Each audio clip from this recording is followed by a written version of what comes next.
L'être humain, par sa nature, est un être social. Communiquer avec les autres est l'un de nos besoins les plus primitifs et fondamentaux. Avec l'invention du télégraphe au 19e siècle, tout a changé. Et toutes les innovations qui ont suivi dans le domaine des communications avaient le même but, rapprocher les gens. Qui n'a pas déjà entendu parler de Facebook? On y enregistre notre vie, on y interagit avec les autres et sans la moindre hésitation, on y partage toutes les facettes de notre vie. Certains diront que c'est l'expression moderne de ce besoin de communication primitif. Je tweete, je diffuse, je blogue, donc je suis. Mais tout ce partage n'est pas sans risque. Vous en doutez? Même les plus grands le disent. I want everybody here to be careful about what you post on Facebook. Au tout début, j'espérais que Darwin ait raison, que les gens apprendraient de leurs erreurs. Mais ce n'est malheureusement pas le cas. Les gens redeviennent des hommes des cavernes devant leur écran, des hommes de Néandertal. Hommes des cavernes ou pas, rien au monde, absolument rien, n'attire autant d'utilisateurs des médias sociaux que Facebook. Facebook est un énorme jeu de rôle multijoueur en ligne dont le but est de récolter des amis. Vous n'êtes personne sur Internet si vous n'êtes pas sur Facebook. Il n'y a pas de doute. Les médias sociaux changent notre façon d'interagir avec les autres. Mais plusieurs l'ont appris à leurs dépens. Le partage de tous ces renseignements personnels avec de purs inconnus a parfois des conséquences imprévisibles. Mais à quel point au juste? Demandez à vos enfants. Facebook est largement utilisé pour partager de l'information sur des événements à venir. Mariages, retrouvailles, concerts, et plus particulièrement des fêtes. Récemment, une jeune Allemande s'est servie de Facebook pour annoncer son 16e anniversaire à ses amis. Mais elle n'a pas vérifié ses paramètres de confidentialité et a envoyé une invitation à tous les utilisateurs de Facebook. Oups. Des milliers d'adolescents turbulents ont répondu à l'invitation. Les annonces publiques de la famille disant que la fête était annulée n'ont rien changé. La magie rassembleuse de Facebook avait fait son œuvre. From Facebook, she tells that there's the party right now here, but I don't get in. La jeune fêtée de 16 ans, Tessa, est restée introuvable. Elle s'était réfugiée chez ses grands-parents plus tôt dans la journée.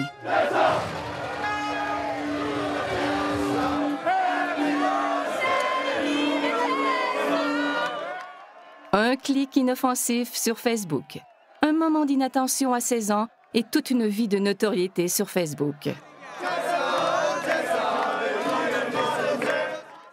Tessa a vite compris les conséquences d'une banale erreur sur Facebook. Mais ce n'est pas toujours le cas. D'autres n'en ont payé le prix que des années plus tard.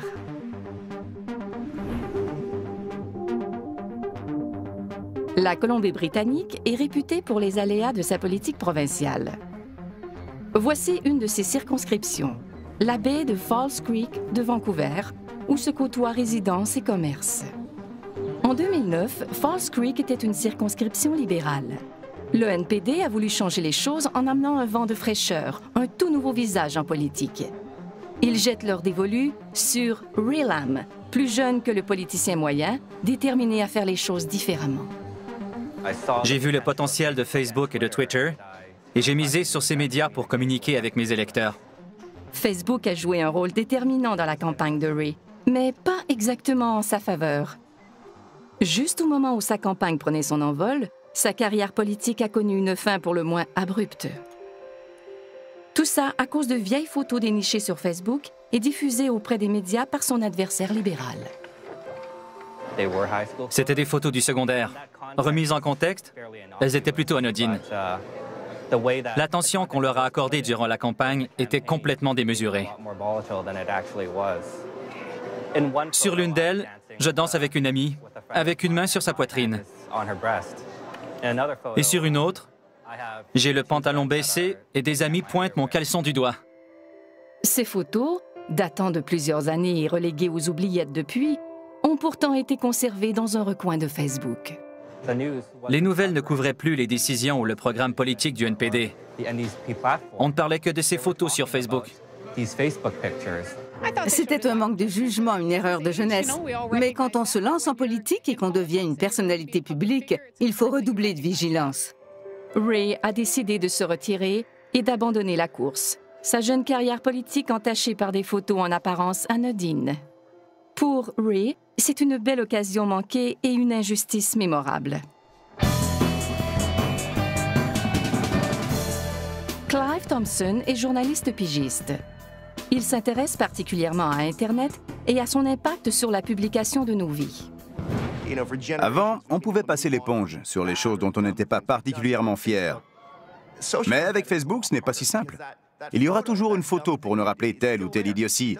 Elle ne s'efface pas au fil du temps. Facebook rend cette espèce de mémoire sociale pratiquement permanente, voire indélébile. Plus personne ne peut échapper à son passé.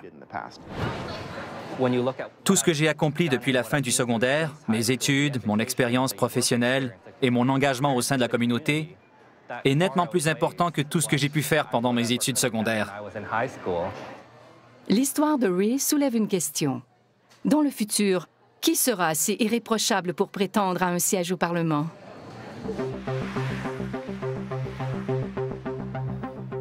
Chaque jour, des millions de photos et de microbillets potentiellement compromettants sont versés sur la toile, au vu et au su de tous. Prenez le mariage royal de Kate et William en avril 2011. La cérémonie d'entre toutes les cérémonies. Un moment prestigieux pour plusieurs régiments des forces armées britanniques, dont les très décorés Scots Guards. La sélection des gardes pour un événement de cette envergure est très exigeante. L'un d'entre eux, Cameron Riley, âgé de 18 ans, n'a pas été retenu. Tout ça à cause d'un commentaire publié sur sa page Facebook. Dans un spectaculaire manque de jugement qui a fait le tour du monde, Riley a traité la future mariée de « vache coincée ». Dans la foulée, il a ajouté que c'était une « traînée de la haute » et que personne n'en avait rien à foutre. Un écart de conduite qui a coûté à Riley sa présence au mariage royal. Cette histoire risque de le hanter pendant toute sa carrière militaire, ou du moins ce qui en reste.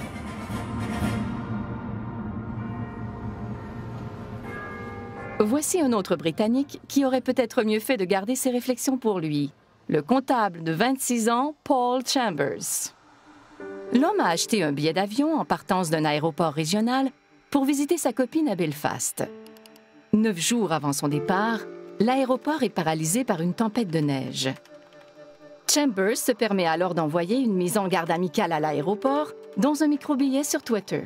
Merde, l'aéroport Robin Hood est fermé. Vous avez 1 semaine pour rétablir la situation, sinon je fais sauter l'aéroport. Pas très futé, Monsieur Chambers. Le microbillet ayant été publié sur un réseau public, le personnel de l'aéroport a été alerté et ne l'a pas pris à la légère. Paul Chambers a été la première personne du Royaume-Uni accusée en vertu de la loi sur le terrorisme pour des menaces proférées sur Twitter. À cause de toute cette agitation, il a perdu son emploi comme directeur financier. Mais à quoi a-t-il pensé au juste? À en juger par ses actions, il y a de quoi se demander si ce type n'est pas complètement idiot. D'un autre côté, on vit à une époque où il faut apprendre à faire la distinction entre le monde réel, où seules les personnes dans la même pièce nous entendent, et le monde virtuel, où tout le monde entend ce qu'on dit. Apparemment, il n'a pas poussé la réflexion jusque-là. Au final, Paul Chambers a été condamné à une amende de 1 500 $ et a été banni de cet aéroport, à vie. Incorrigible, il réagit à sa condamnation dans un autre microbillet. Je remercie la couronne d'avoir tout fait pour ruiner la vie d'un citoyen ordinaire. J'adore la Grande-Bretagne. Et depuis quand devrait-on se méfier des lavoto-bénéfices?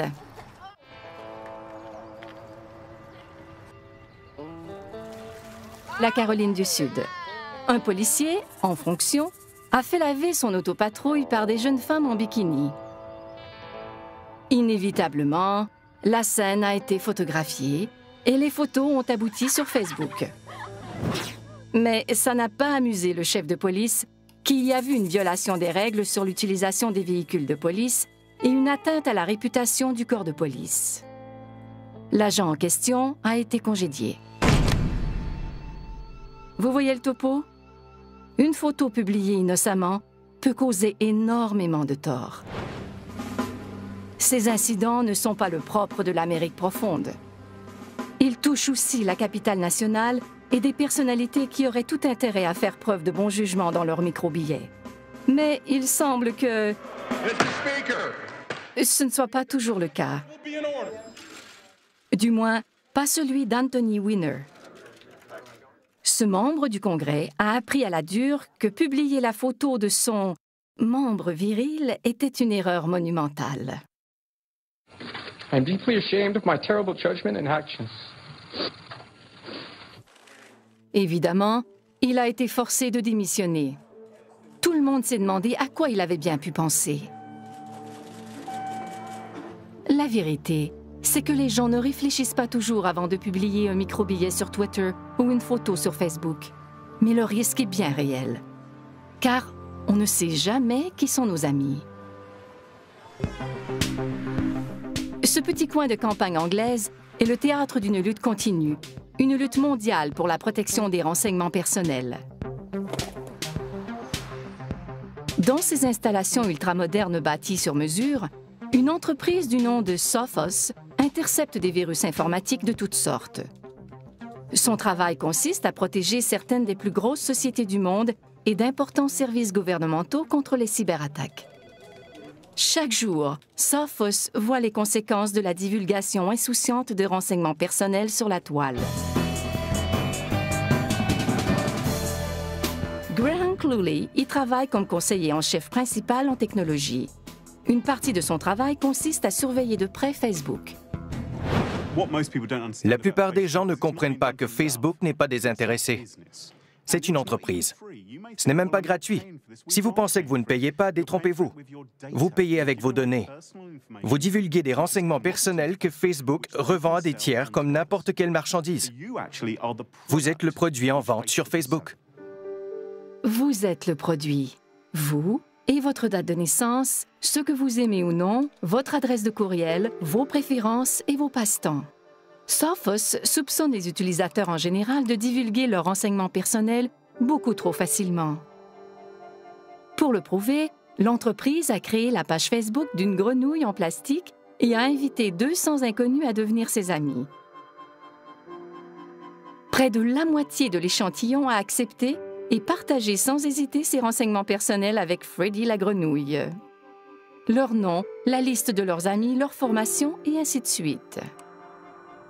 Le problème global, c'est que les gens n'ont pas l'air de comprendre que les renseignements personnels ne sont pas personnels pour rien. Une fois qu'ils sont sur Internet, c'est impossible de les supprimer. Ils sont là à jamais. Un point, c'est tout. Ils ne vous appartiennent plus et d'autres peuvent se les approprier. C'est une pratique courante. Les pirates et les fraudeurs informatiques volent l'identité de personnes pour les arnaquer ensuite, et les médias sociaux n'y échappent pas. C'est vrai pour toutes les innovations technologiques de l'histoire. Les criminels sont toujours parmi les premiers à se les approprier. Ils y voient un nouveau moyen de s'infiltrer dans la vie des gens pour mieux les duper. Avec les courriels, sont venus les courriels frauduleux. Et l'histoire se répète avec Facebook.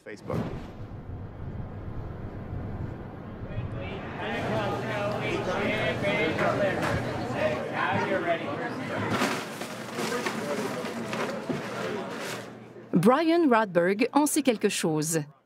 Il a travaillé pendant des années comme directeur des communications pour Microsoft. En 2009, sa page Facebook a été prise d'assaut par un pirate informatique professionnel. Ma fille faisait ses devoirs dans le séjour. Puis, elle a vu en consultant sa page Facebook que mon profil avait été actualisé et indiquait « Brian Rodberg a un urgent besoin d'aide ». Elle m'a aussitôt demandé si tout allait bien. J'ai répondu que tout allait pour le mieux. Ce n'était évidemment pas le cas. Le pirate a pris soin de communiquer avec tous les amis Facebook de Brian Rodberg pour leur faire croire qu'il était dans le pétrin que j'avais été braqué à Londres, que j'étais là-bas avec Sharon et les enfants. Ils connaissaient le nom de ma femme, car elle était parmi mes amis Facebook. Ils ont vu mes photos. J'étais désemparé, car je savais que celui qui avait pris le contrôle de ma page communiquerait avec tous mes amis. C'était tout un casse-tête pour moi, et j'étais vraiment navré que mes amis en subissent les conséquences. Celui qui a piraté la page de Brian persiste et trouve rapidement quelqu'un prêt à envoyer des fonds à un ami Facebook dans le besoin. Benny, un ami de longue date de Brian, répond à l'appel. Au final, il a envoyé 1 200 $ en 2 versements par la Western Union. Quelqu'un a ensuite récupéré l'argent à une succursale Western Union du Royaume-Uni en se faisant passer pour moi. Ces fraudes de type « cri du cœur » remontent au règne d'Élisabeth Ier il y a des siècles. À l'époque, la victime se laissait persuader d'avancer une somme d'argent pour faire libérer une belle princesse espagnole qu'il épouserait en guise de récompense. La technique, dite de la prisonnière espagnole, continue d'être utilisée 400 ans plus tard par les descendants de ces escrocs qui sévissent sur Facebook. Facebook est le terreau le plus fertile de cybercriminels sur tout l'Internet. Il y a plus de crimes, de pourriels et de logiciels malveillants sur Facebook que n'importe où ailleurs. Facebook est le site idéal pour percer dans le monde de la cybercriminalité. Au retour, le crime sur Facebook a un visage, accessible à tous. Des criminels et des voleurs vont jusqu'à prendre des photos d'eux-mêmes sur le lieu du crime, avec l'argent volé dans les mains, et à les publier sur Facebook.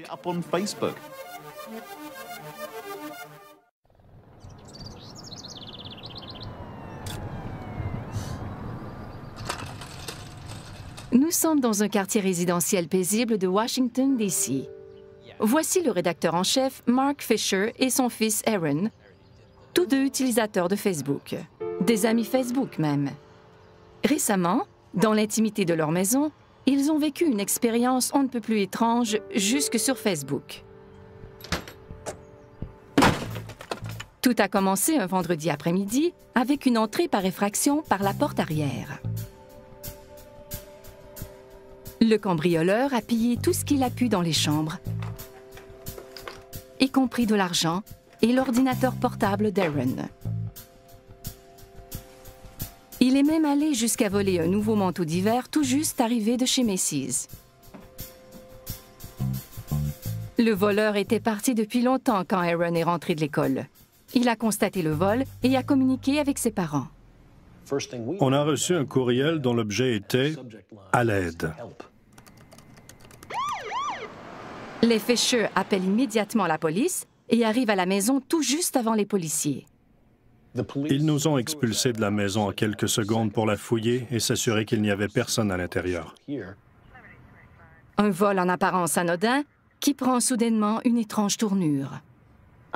J'ai reçu un message texte d'un ami qui me demandait d'où venait la photo sur ma page Facebook. J'ai couru jusqu'à l'ordinateur de bureau de mon père, qui était toujours là, et je suis allé sur Facebook pour savoir de quoi il parlait.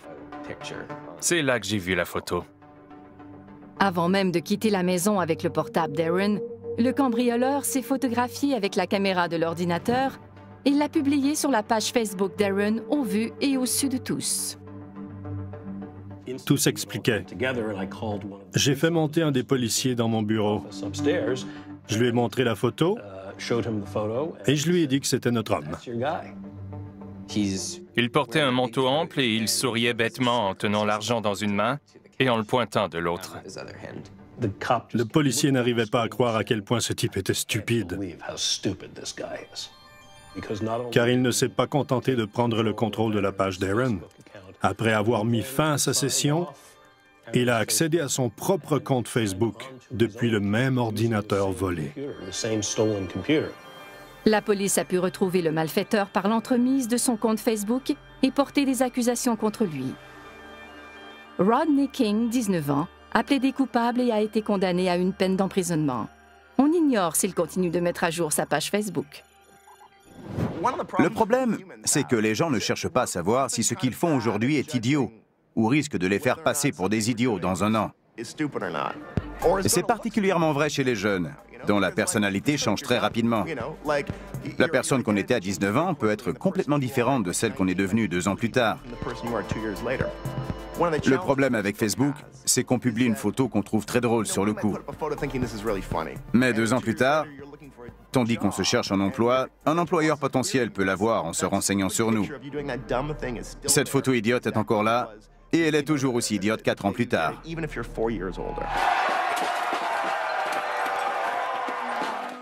Les émeutes de Vancouver après la défaite en finale de la Coupe Stanley le prouvent. Des centaines de personnes, alors photographiées et filmées, se sont retrouvées sur Facebook et YouTube. Tout ce qui importait était le moment présent, pas les conséquences éventuelles de leurs gestes. Pour eux, il n'y avait que ce moment précis, à cet endroit précis. Ce qui, à l'ère des médias sociaux, n'est évidemment pas le cas.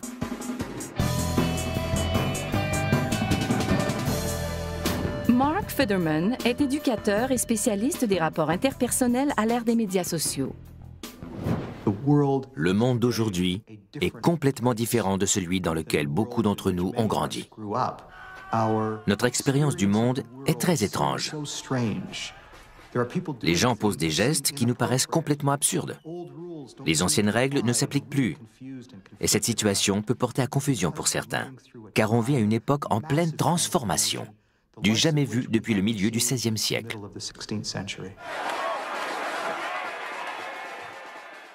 Un flux ininterrompu d'images et de sons de cette nuit d'émeute à Vancouver a été mis en ligne instantanément.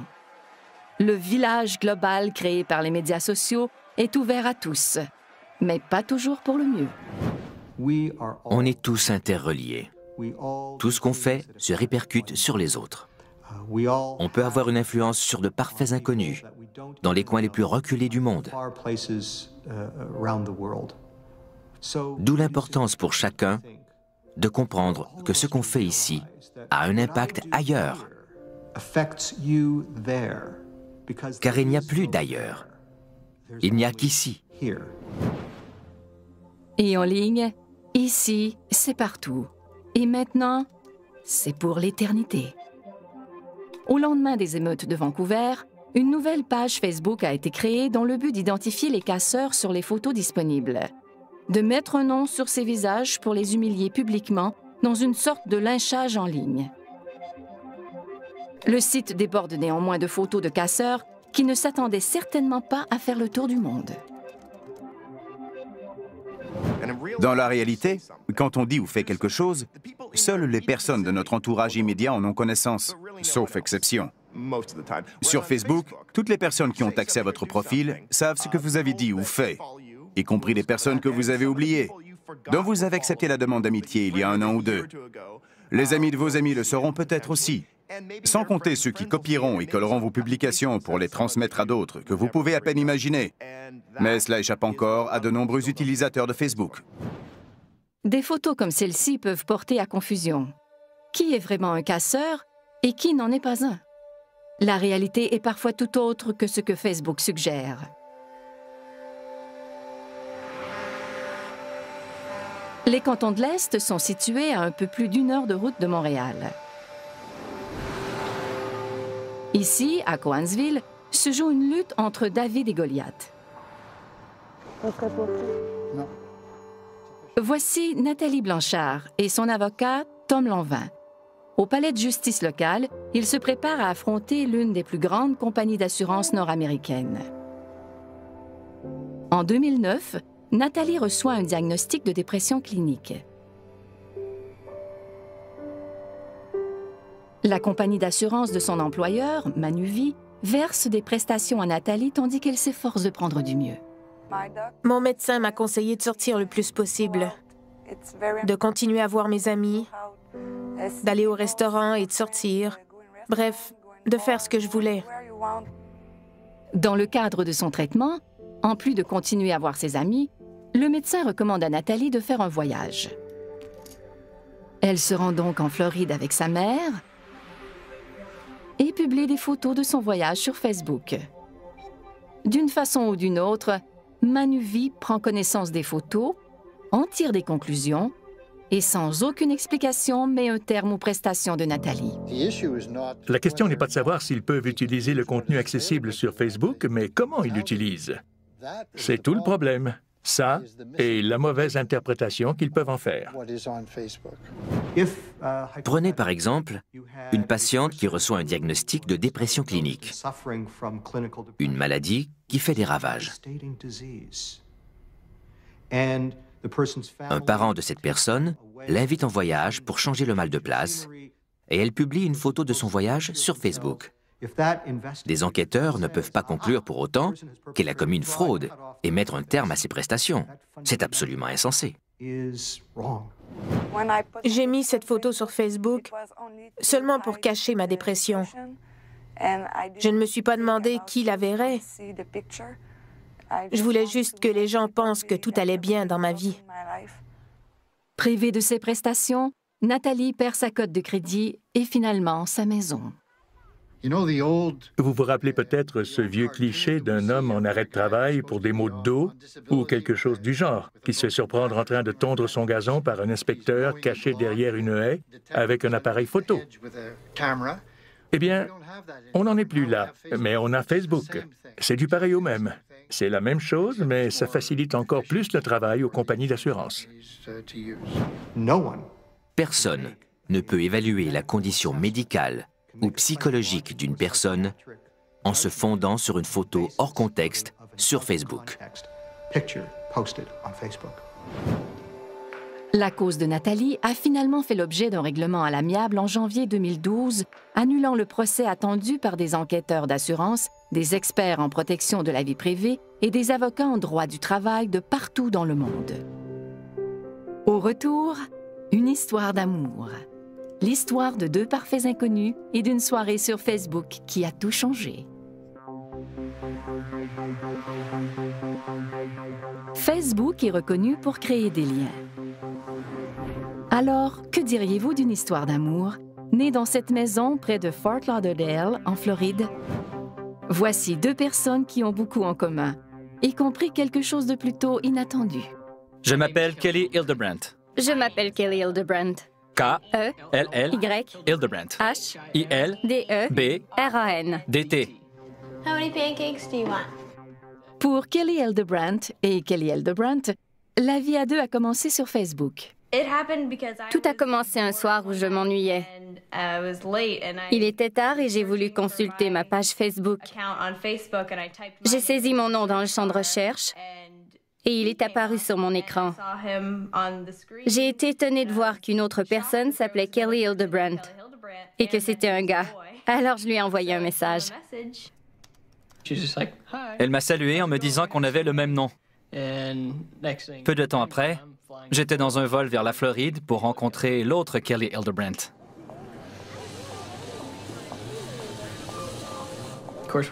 On a découvert qu'on avait beaucoup plus en commun que notre nom.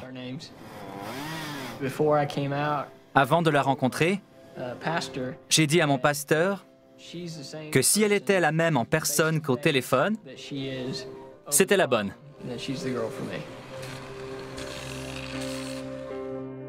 Il s'est avéré que Kelly était faite pour Kelly. Après s'être assuré qu'ils n'étaient directement liés d'aucune façon, ils se sont mariés dans la fièvre Facebook. Les chances sont d'une sur 1 million de millions.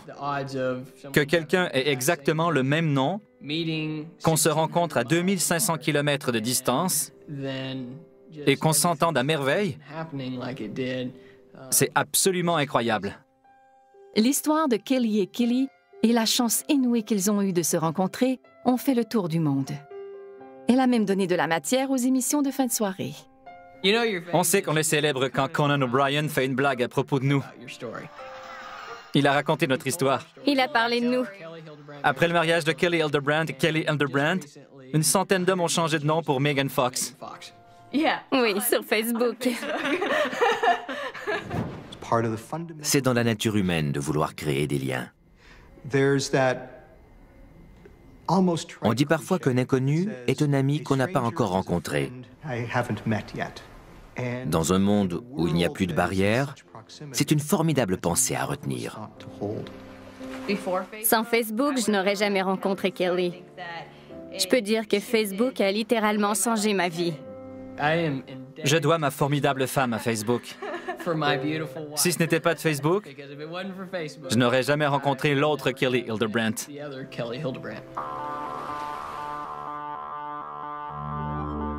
Certains utilisateurs voient l'indication de leur état civil sur Facebook comme une brillante idée qui permet de savoir rapidement qui est libre et qui ne l'est pas.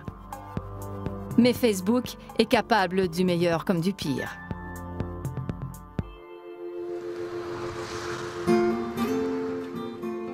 Lowell, au Massachusetts, est le berceau de la révolution industrielle aux États-Unis. Jadis, les usines de textiles y fleurissaient pour traiter le coton venu du Sud. Ces usines sont aujourd'hui fermées et Lowell tente de se redéfinir depuis quelques années. C'est également le cas de Ken Savage, dont la vie a pris un tournant grâce à Facebook.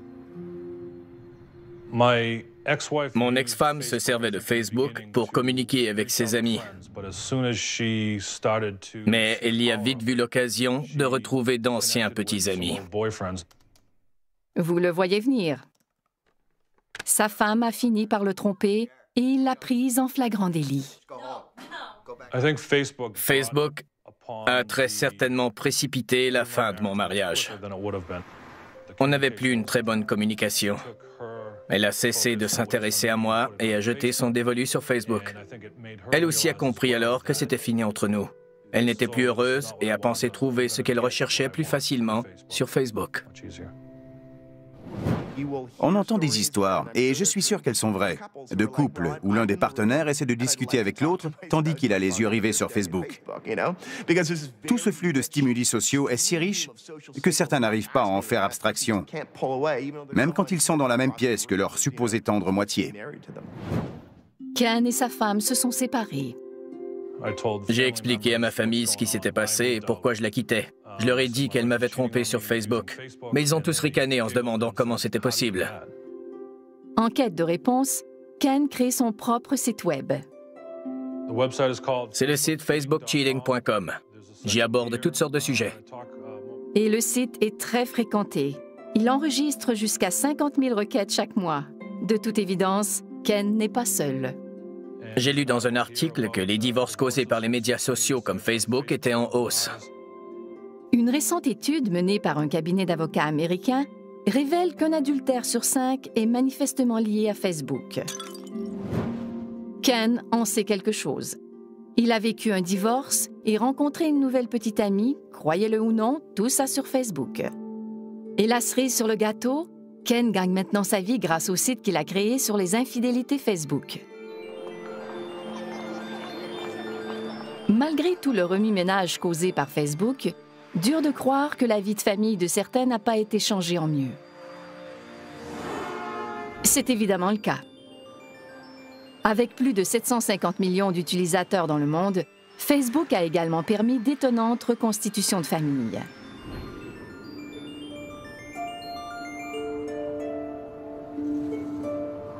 Dans cette maison d'un quartier paisible de Regina, vit un homme qui a tenté de répondre à une question fondamentale toute sa vie. Je n'ai jamais eu le bras de mon père autour des épaules. Je n'ai jamais connu mon père. Voici Jim Toth, éducateur, artiste, grand voyageur et ancien magicien. Les parents de Jim se sont séparés alors qu'il était très jeune, trop jeune pour qu'il se souvienne de son père. Bien qu'il ait eu un beau-père, l'identité de son père biologique a été un secret de famille pendant des décennies. J'ai fait des recherches généalogiques. J'ai consulté les archives de la Saskatchewan. Je me suis même renseigné auprès des Mormons pour essayer d'en savoir plus sur mes origines, mais en vain.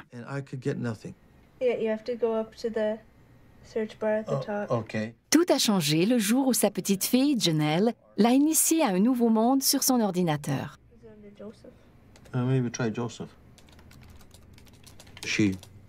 Elle est tombée sur Facebook en effectuant une recherche.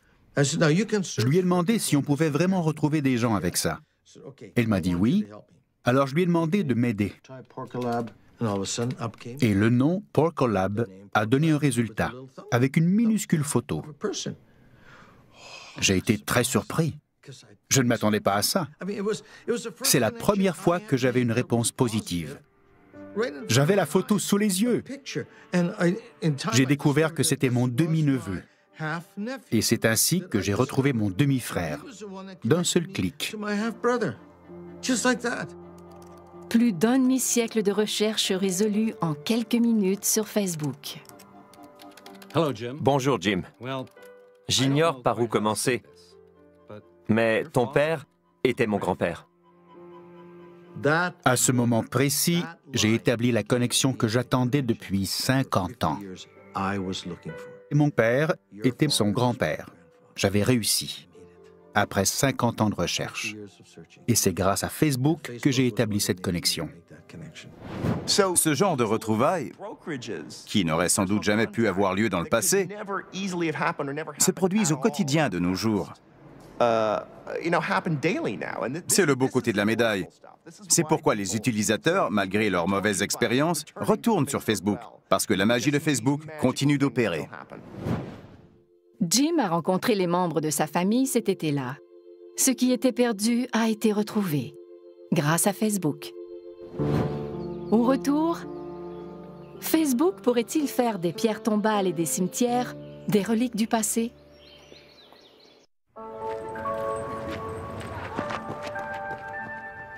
Les médias sociaux nous rapprochent de mille et une façons. Les nouvelles générations d'internautes ne peuvent imaginer la vie sans messages textes, microbillets et pages Facebook. Et pour leurs prédécesseurs, Facebook soulève d'intéressantes questions sur ce qu'on laisse derrière nous. Nous sommes à Abney Park, un immense cimetière victorien de Londres. Des milliers de personnes sont enterrées ici, mais on ignore tout de ce qu'elles étaient dans la vie, de leur apparence, de leurs amis, de leurs amours. Elaine Casket est psychologue à l'Université de Londres. Elle a mené une étude sur notre façon de porter le deuil de nos proches. Les énormes cimetières de la période victorienne reflétaient la société de l'époque. Pas seulement les besoins de cette société qui devait enterrer ses morts quelque part, mais aussi ses goûts. Que nous révèlent les inscriptions sur le granit ou la pierre froide? Que nous disent-elles sur le défunt? Rien. Contrairement à votre profil Facebook. La façon dont les gens rendent hommage aux morts reflète leur façon de vivre. On vit à l'ère des réseaux sociaux. Il est donc tout à fait logique que les gens continuent à communiquer avec les morts par l'entremise des réseaux sociaux, car ils sont au cœur de nos vies sociales.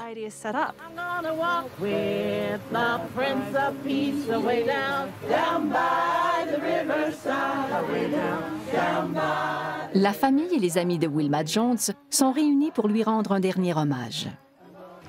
She is going to be sadly missed by us all because she was loved by us all. Wilma était une utilisatrice de Facebook. Après sa mort en 2010, sa page est restée active et ses amis ont continué à y publier des messages.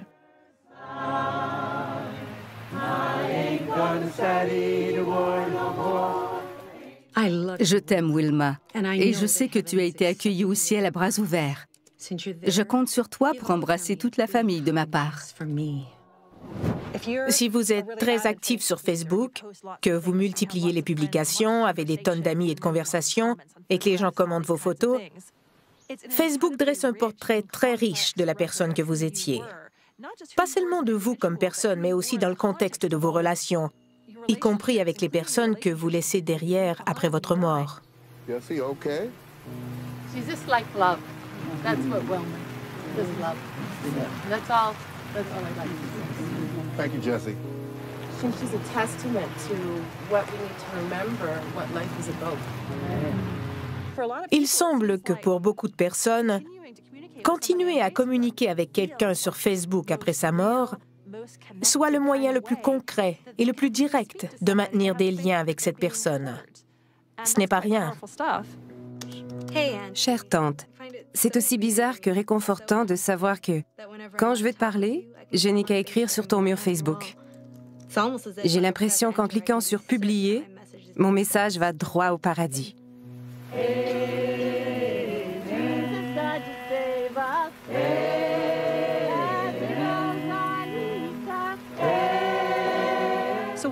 On commence à se demander si, dans le futur, Il y aura encore de la place pour des stèles funéraires, comme celle qui m'entoure aujourd'hui. Je ne vois pas pourquoi on continuerait à les utiliser alors qu'on trouve sur l'écran de notre ordinateur ou de notre téléphone une représentation si vivante de l'être cher.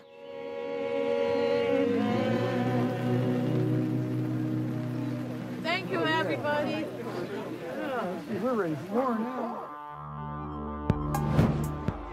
Quand on est jeune, on a tendance à se croire immortel. Qu'importe si on publie d'innocentes photos au vu et au su de tous. On ne fait que s'amuser, s'exprimer. Il n'y a pas de mal. Hélas, pas pour Ray Lam, ni pour Nathalie Blanchard, Paul Chambers, Cameron Riley, Anthony Weiner et les milliers d'émeutiers de Vancouver. La liste continue de s'allonger partout dans le monde, alors que des gens perdent chaque jour leur réputation à cause des médias sociaux. Si vous n'êtes pas prêt à descendre sur la place publique avec un porte-voix pour raconter haut et fort votre vie privée, ne la publiez pas sur Internet. Si vous ne voulez pas l'étaler en public, n'en parlez pas sur Internet. Vous faites confiance à une société pour garder vos renseignements personnels secrets, mais ce n'est pas exactement dans sa philosophie d'entreprise. Et quelle que soit la philosophie de Facebook, ça fonctionne. Il ne tient qu'à nous de nous y adapter. Exister en ligne, partiellement en ligne et partiellement hors ligne, créera toujours des tensions entre les deux mondes. Mais d'autres sites surpasseront un jour Facebook. La prochaine génération de médias sociaux nous envahira avant même qu'on le sache.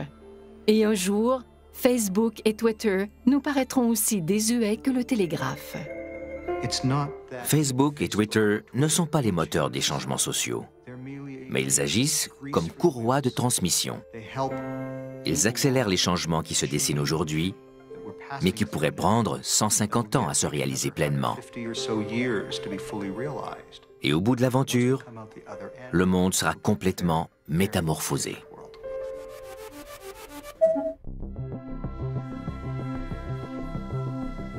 Le voleur était parti depuis longtemps quand Aaron est rentré de l'école. Il a constaté le vol et a communiqué avec ses parents. On a reçu un courriel dont l'objet était « à l'aide ». Les Fisher appellent immédiatement la police et arrivent à la maison tout juste avant les policiers. Ils nous ont expulsés de la maison en quelques secondes pour la fouiller et s'assurer qu'il n'y avait personne à l'intérieur.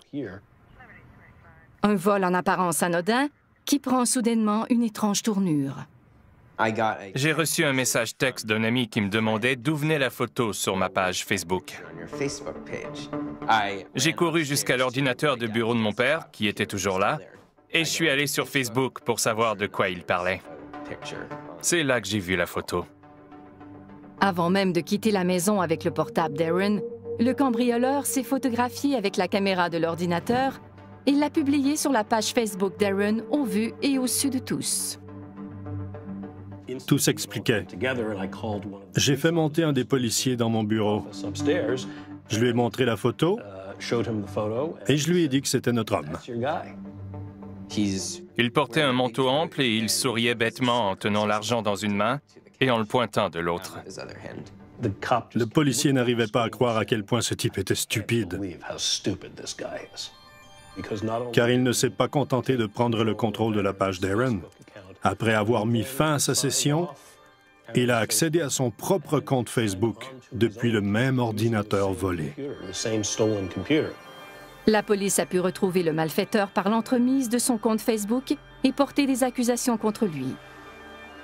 Rodney King, 19 ans, a plaidé coupable et a été condamné à une peine d'emprisonnement. On ignore s'il continue de mettre à jour sa page Facebook.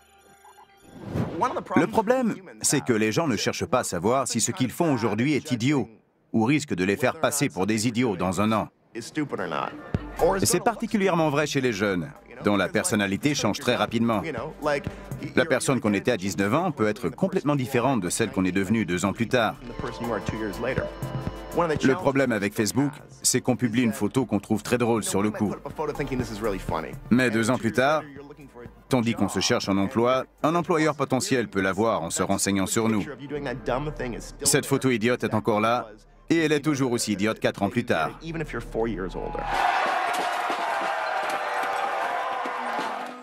Les émeutes de Vancouver après la défaite en finale de la Coupe Stanley le prouvent. Des centaines de personnes, alors photographiées et filmées, se sont retrouvées sur Facebook et YouTube. Tout ce qui importait était le moment présent, pas les conséquences éventuelles de leurs gestes. Pour eux, il n'y avait qu'utilisateur de Facebook. Oups. Des milliers d'adolescents turbulents ont répondu à l'invitation. Les annonces publiques de la famille disant que la fête était annulée n'ont rien changé. La magie rassembleuse de Facebook avait fait son œuvre. From Facebook, she tells that there's a party right now here, but I don't get in. La jeune fêtée de 16 ans, Tessa, est restée introuvable. Elle s'était réfugiée chez ses grands-parents plus tôt dans la journée.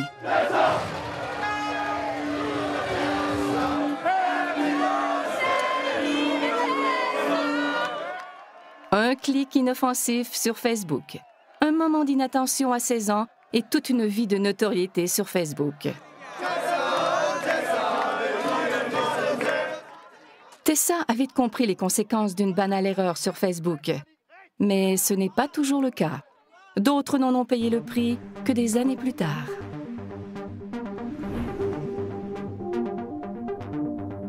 La Colombie-Britannique est réputée pour les aléas de sa politique provinciale. Voici une de ses circonscriptions, la baie de Falls Creek de Vancouver, où se côtoient résidences et commerces. En 2009, Falls Creek était une circonscription libérale. Le NPD a voulu changer les choses en amenant un vent de fraîcheur, un tout nouveau visage en politique. Ils jettent leur dévolu sur Relam, plus jeune que le politicien moyen, déterminé à faire les choses différemment. J'ai vu le potentiel de Facebook et de Twitter et j'ai misé sur ces médias pour communiquer avec mes électeurs. Facebook a joué un rôle déterminant dans la campagne de Ray, mais pas exactement en sa faveur. Juste au moment où sa campagne prenait son envol, sa carrière politique a connu une fin pour le moins abrupte.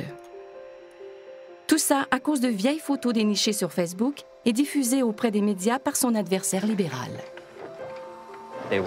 C'était des photos du secondaire. Remises en contexte, elles étaient plutôt anodines. L'attention qu'on leur a accordée durant la campagne était complètement démesurée. Sur l'une d'elles, je danse avec une amie, avec une main sur sa poitrine. Et sur une autre, j'ai le pantalon baissé et des amis pointent mon caleçon du doigt. Ces photos, datant de plusieurs années et reléguées aux oubliettes depuis, ont pourtant été conservées dans un recoin de Facebook. Les nouvelles ne couvraient plus les décisions ou le programme politique du NPD. On ne parlait que de ces photos sur Facebook. C'était un manque de jugement, une erreur de jeunesse. Mais quand on... Tout a changé le jour où sa petite fille, Janelle, l'a initiée à un nouveau monde sur son ordinateur.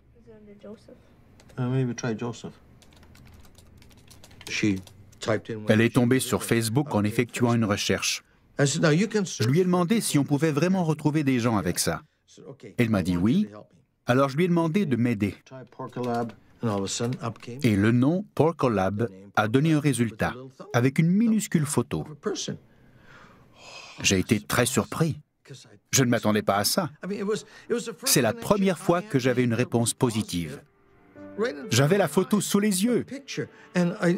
J'ai découvert que c'était mon demi-neveu.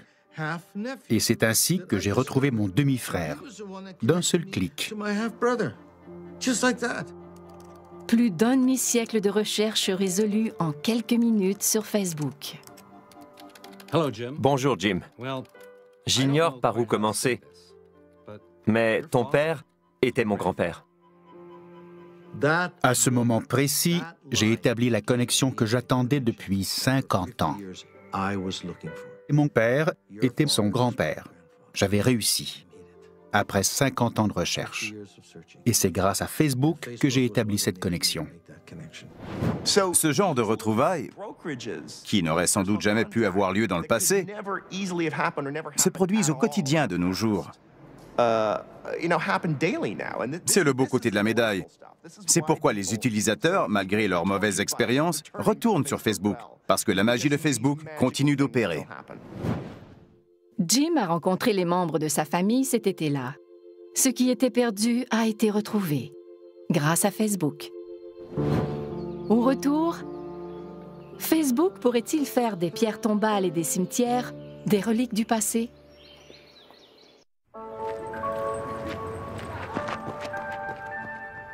Les médias sociaux nous rapprochent de mille et une façons. Les nouvelles générations d'internautes ne peuvent imaginer la vie sans messages textes, microbillets et pages Facebook. Et pour leurs prédécesseurs, Facebook soulève d'intéressantes questions sur ce qu'on laisse derrière nous. Nous sommes à Abney Park, un immense cimetière victorien de Londres. Des milliers de personnes sont enterrées ici, mais on ignore tout de ce qu'elles étaient dans la vie, de leur apparence, de leurs amis, de leurs amours. Elaine Casket est psychologue à l'Université de Londres. Elle a mené une étude sur notre façon de porter le deuil de nos proches. Les énormes cimetières de la période victorienne reflétaient la... Je blogue, donc je suis. Mais tout ce partage n'est pas sans risque. Vous en doutez? Même les plus grands le disent. I want everybody here to be careful about what you post on Facebook. Au tout début, j'espérais que Darwin ait raison, que les gens apprendraient de leurs erreurs. Mais ce n'est malheureusement pas le cas. Les gens redeviennent des hommes des cavernes devant leur écran, des hommes de Néandertal. Hommes des cavernes ou pas, rien au monde, absolument rien, n'attire autant d'utilisateurs des médias sociaux que Facebook. Facebook est un énorme jeu de rôle multijoueur en ligne dont le but est de récolter des amis. Vous n'êtes personne sur Internet si vous n'êtes pas sur Facebook. Il n'y a pas de doute. Les médias sociaux changent notre façon d'interagir avec les autres. Mais plusieurs l'ont appris à leurs dépens. Le partage de tous ces renseignements personnels avec de purs inconnus a parfois des conséquences imprévisibles. Mais à quel point au juste? Demandez à vos enfants. Facebook est largement utilisé pour partager de l'information sur des événements à venir. Mariages, retrouvailles, concerts, et plus particulièrement des fêtes. Récemment, une jeune Allemande s'est servie de Facebook pour annoncer son 16e anniversaire à ses amis. Mais elle n'a pas vérifié ses paramètres de confidentialité et a envoyé une invitation à tous les utilisateurs de Facebook. Oups. Des milliers d'adolescents turbulents ont répondu à l'invitation. Les annonces publiques de la famille disant que la fête était annulée n'ont rien changé. La magie rassembleuse de Facebook avait fait son œuvre. From Facebook, she tells that there's a party right now here, but I don't get in. La jeune fêtée de 16 ans, Tessa, est restée introuvable. Elle s'était réfugiée chez ses grands-parents plus tôt dans la journée.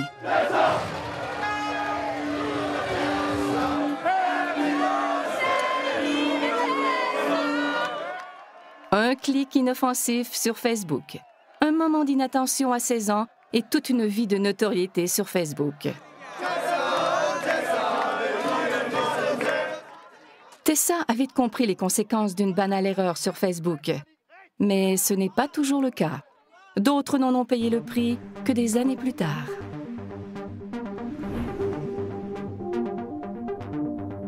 La Colombie-Britannique est réputée pour les aléas de sa politique provinciale. Voici une de ses circonscriptions. La baie... Pour beaucoup de personnes, continuer à communiquer avec quelqu'un sur Facebook après sa mort soit le moyen le plus concret et le plus direct de maintenir des liens avec cette personne. Ce n'est pas rien. Chère tante, c'est aussi bizarre que réconfortant de savoir que, quand je veux te parler, je n'ai qu'à écrire sur ton mur Facebook. J'ai l'impression qu'en cliquant sur « Publier », mon message va droit au paradis.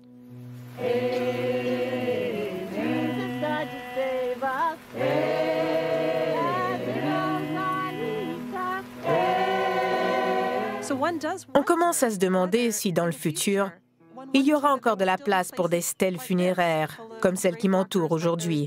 Je ne vois pas pourquoi on continuerait à les utiliser alors qu'on trouve sur l'écran de notre ordinateur ou de notre téléphone une représentation si vivante de l'être cher.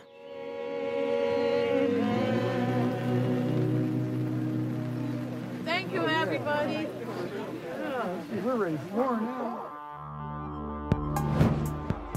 Quand on est jeune, on a tendance à se croire immortel. Qu'importe si on publie d'innocentes photos au vu et au su de tous. On ne fait que s'amuser, s'exprimer. Il n'y a pas de mal. Hélas, pas pour Ray Lam, ni pour Nathalie Blanchard, Paul Chambers, Cameron Riley, Anthony Weiner et les milliers d'émeutiers de Vancouver. La liste continue de s'allonger partout dans le monde, alors que des gens perdent chaque jour leur réputation à cause des médias sociaux. Si vous n'êtes pas prêt à descendre sur la place publique avec un porte-voix pour raconter haut et fort votre vie privée, ne la publiez pas sur Internet. Si vous ne voulez pas l'étaler en public, n'en parlez pas sur Internet. Vous faites confiance à une société pour garder vos renseignements personnels secrets, mais ce n'est pas exactement dans sa philosophie d'entreprise. Et quelle que soit la philosophie de Facebook, ça fonctionne. Il ne tient qu'à nous de nous y adapter. Exister en ligne, partiellement en ligne et partiellement hors ligne, créera toujours des tensions entre les deux mondes. Mais d'autres sites surpasseront un jour Facebook. La prochaine génération de médias sociaux nous envahira avant même qu'on le sache. Et un jour, Facebook et Twitter nous paraîtront aussi désuets que le télégraphe. Facebook et Twitter ne sont pas les moteurs des changements sociaux, mais ils agissent comme courroies de transmission. Ils accélèrent les changements qui se dessinent aujourd'hui, mais qui pourraient prendre 150 ans à se réaliser pleinement. Et au bout de l'aventure, le monde sera complètement métamorphosé. Il a tout changé. Facebook est reconnu pour créer des liens. Alors, que diriez-vous d'une histoire d'amour née dans cette maison près de Fort Lauderdale, en Floride? Voici deux personnes qui ont beaucoup en commun, y compris quelque chose de plutôt inattendu. Je m'appelle Kelly Hildebrandt. Je m'appelle Kelly Hildebrandt. K-L-L, Hildebrandt. H-I-L-D-E-B-R-A-N-D-T. How many pancakes do you want? Pour Kelly Hildebrandt et Kelly Hildebrandt, la vie à deux a commencé sur Facebook. Tout a commencé un soir où je m'ennuyais. Il était tard et j'ai voulu consulter ma page Facebook. J'ai saisi mon nom dans le champ de recherche et il est apparu sur mon écran. J'ai été étonnée de voir qu'une autre personne s'appelait Kelly Hildebrandt et que c'était un gars. Alors je lui ai envoyé un message. Elle m'a salué en me disant qu'on avait le même nom. Peu de temps après, j'étais dans un vol vers la Floride pour rencontrer l'autre Kelly Hildebrandt.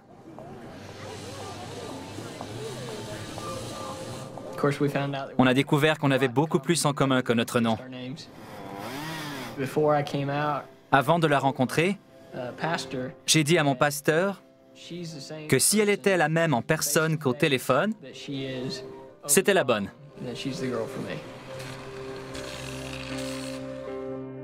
Il s'est avéré que Kelly était faite pour Kelly. Après s'être assuré qu'ils n'étaient directement liés d'aucune façon, ils se sont mariés dans la fièvre Facebook. Les chances sont d'une sur 1 million de millions.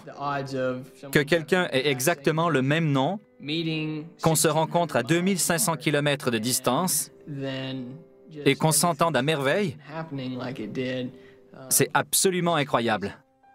L'histoire de Kelly et Kelly et la chance inouïe qu'ils ont eue de se rencontrer ont fait le tour du monde.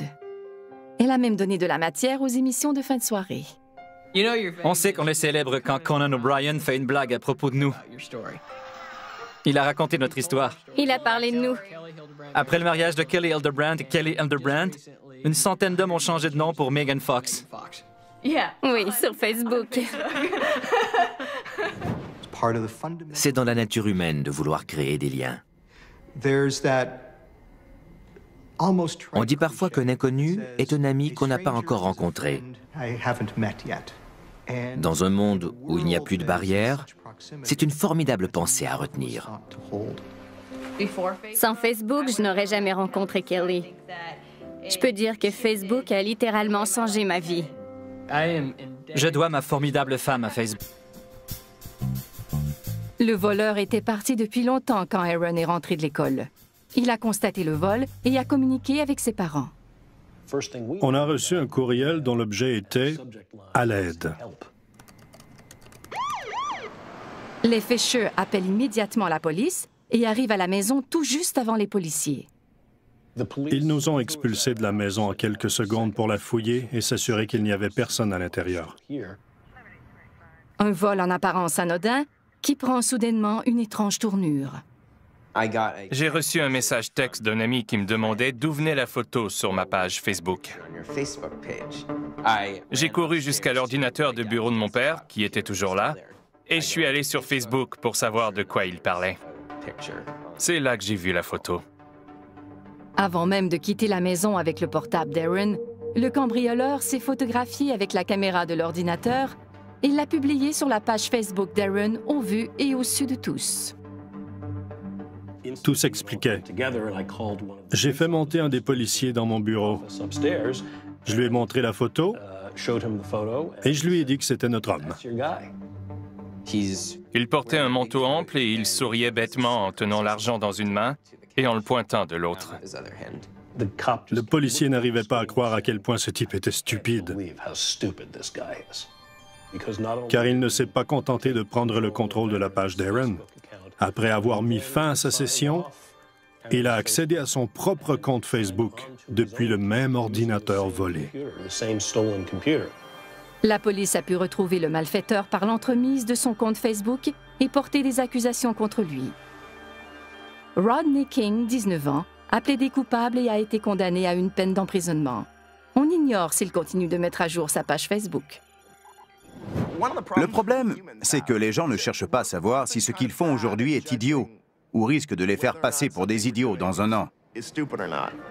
C'est particulièrement vrai chez les jeunes, dont la personnalité change très rapidement.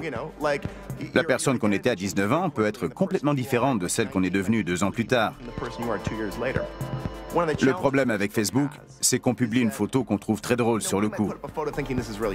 Mais 2 ans plus tard, tandis qu'on se cherche un emploi, un employeur potentiel peut la voir en se renseignant sur nous.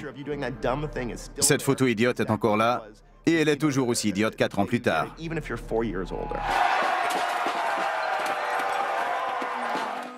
Les émeutes de Vancouver après la défaite en finale de la Coupe Stanley le prouvent. Des centaines de personnes, alors photographiées et filmées, se sont retrouvées sur Facebook et YouTube. Tout ce qui importait était le moment présent, pas les conséquences éventuelles de leurs gestes. Car il ne s'est pas contenté de prendre le contrôle de la page d'Aaron. Après avoir mis fin à sa session, il a accédé à son propre compte Facebook depuis le même ordinateur volé. La police a pu retrouver le malfaiteur par l'entremise de son compte Facebook et porter des accusations contre lui. Rodney King, 19 ans, a plaidé coupable et a été condamné à une peine d'emprisonnement. On ignore s'il continue de mettre à jour sa page Facebook. Le problème, c'est que les gens ne cherchent pas à savoir si ce qu'ils font aujourd'hui est idiot ou risque de les faire passer pour des idiots dans un an. C'est particulièrement vrai chez les jeunes, dont la personnalité change très rapidement. La personne qu'on était à 19 ans peut être complètement différente de celle qu'on est devenue 2 ans plus tard. Le problème avec Facebook, c'est qu'on publie une photo qu'on trouve très drôle sur le coup. Mais 2 ans plus tard, tandis qu'on se cherche un emploi, un employeur potentiel peut la voir en se renseignant sur nous.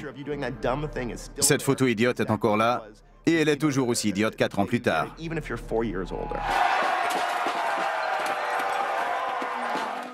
Les émeutes de Vancouver après la défaite en finale de la Coupe Stanley le prouvent.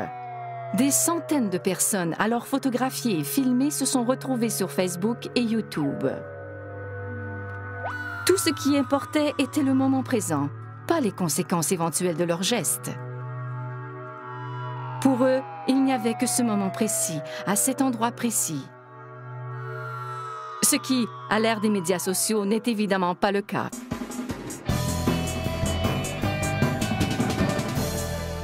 Mark Federman est éducateur et spécialiste des rapports interpersonnels à l'ère des médias sociaux.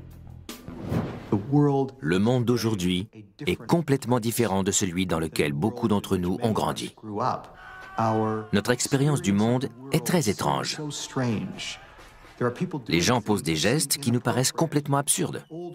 Les anciennes règles ne s'appliquent plus. Et cette situation peut porter à confusion pour certains, car on vit à une époque en pleine transformation, du jamais vu depuis le milieu du XVIe siècle.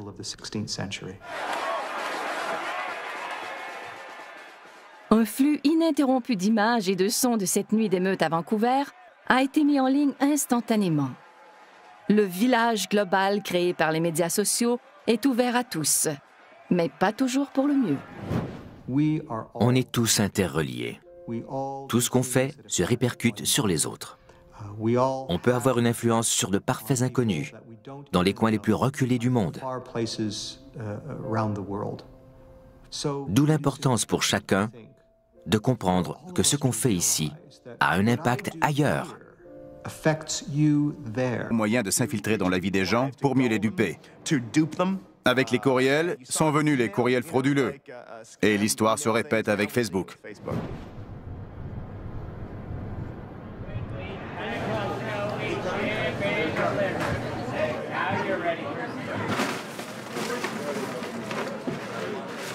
Brian Rodberg en sait quelque chose. Il a travaillé pendant des années comme directeur des communications pour Microsoft. En 2009, sa page Facebook a été prise d'assaut par un pirate informatique professionnel. Ma fille faisait ses devoirs dans le séjour. Puis, elle a vu en consultant sa page Facebook que mon profil avait été actualisé et indiquait « Brian Rodberg a un urgent besoin d'aide ». Elle m'a aussitôt demandé si tout allait bien. J'ai répondu que tout allait pour le mieux. Ce n'était évidemment pas le cas. Le pirate a pris soin de communiquer avec tous les amis Facebook de Brian Rodberg pour leur faire croire qu'il était dans le pétrin, que j'avais été braqué à Londres, que j'étais là-bas avec Sharon et les enfants. Ils connaissaient le nom de ma femme, car elle était parmi mes amis Facebook. Ils ont vu mes photos. J'étais désemparé, car je savais que celui qui avait pris le contrôle de ma page communiquerait avec tous mes amis. C'était tout un casse-tête pour moi, et j'étais vraiment navré que mes amis en subissent les conséquences. Celui qui a piraté la page de Brian persiste et trouve rapidement quelqu'un prêt à envoyer des fonds à un ami Facebook dans le besoin. Benny, un ami de longue date de Brian, répond à l'appel. Au final, il a envoyé 1 200 $ en 2 versements par la Western Union. Quelqu'un a ensuite récupéré l'argent à une succursale Western Union du Royaume-Uni en se faisant passer pour moi. Ces fraudes de type « cri du cœur » remontent au règne d'Élisabeth Ier il y a des siècles. À l'époque, la victime se laissait persuader d'avancer une somme d'argent pour faire libérer une belle princesse espagnole qui l'épouserait en guise de récompense. La technique, dite de la prisonnière espagnole, continue d'être utilisée 400 ans plus tard par les descendants de ces escrocs qui sévissent sur Facebook. Facebook est le terreau le plus fertile de cybercriminels sur tout l'Internet. Il y a plus de crimes, de pourriels et de logiciels malveillants sur Facebook que n'importe où ailleurs. Facebook est le site idéal pour percer dans le monde de la cybercriminalité. Au retour, le crime sur Facebook a un visage, accessible à tous. Des criminels et des voleurs vont jusqu'à prendre des photos d'eux-mêmes sur le lieu du crime, avec l'argent volé dans les mains, et à les publier sur Facebook.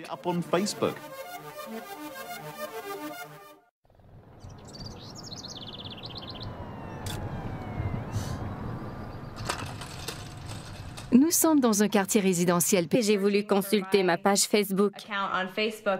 J'ai saisi mon nom dans le champ de recherche et il est apparu sur mon écran. J'ai été étonnée de voir qu'une autre personne s'appelait Kelly Hildebrandt et que c'était un gars. Alors je lui ai envoyé un message. Elle m'a salué en me disant qu'on avait le même nom. Peu de temps après, j'étais dans un vol vers la Floride pour rencontrer l'autre Kelly Hildebrandt.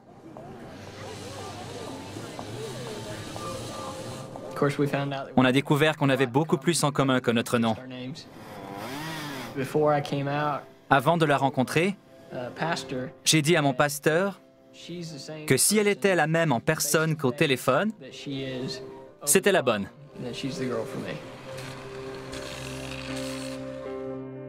Il s'est avéré que Kelly était faite pour Kelly. Après s'être assuré qu'ils n'étaient directement liés d'aucune façon, ils se sont mariés dans la fièvre Facebook. Les chances sont d'une sur 1 million de millions.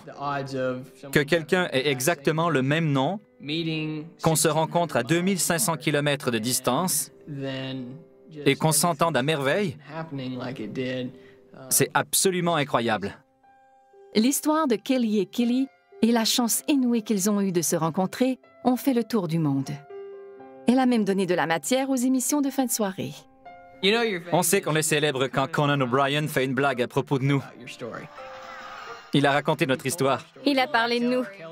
Après le mariage de Kelly Hildebrand et Kelly Hildebrand, une centaine d'hommes ont changé de nom pour Megan Fox. Oui, sur Facebook. C'est dans la nature humaine de vouloir créer des liens. On dit parfois qu'un inconnu est un ami qu'on n'a pas encore rencontré. Dans un monde où il n'y a plus de barrières, c'est une formidable pensée à retenir. Sans Facebook, je n'aurais jamais rencontré Kelly.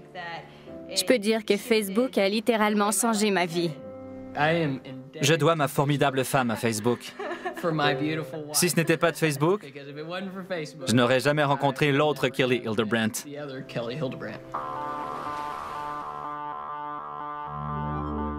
Certains utilisateurs voient l'indication de leur état civil sur Facebook comme une brillante idée qui permet de savoir rapidement qui est libre et qui ne l'est pas. Mais Facebook est capable du meilleur comme du pire.